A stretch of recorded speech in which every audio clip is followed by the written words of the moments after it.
क्या आपको मालूम है 73% ख़वातीन किसी न किसी सूरत में ऑनलाइन हरासगी का सामना कर चुकी हैं।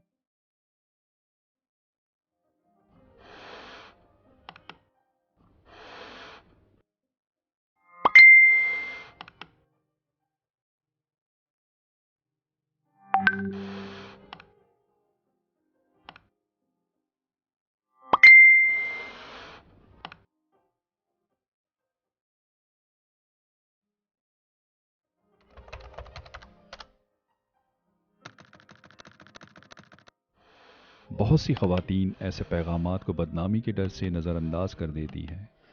आपकी खामोशी हरासा करने वालों को और भी हिम्मत देती है।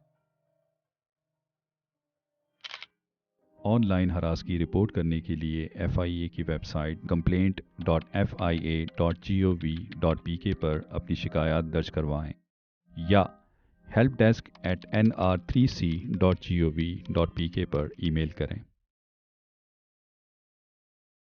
तो आप भी हिम्मत बढ़ाएं और बदलें रवैया।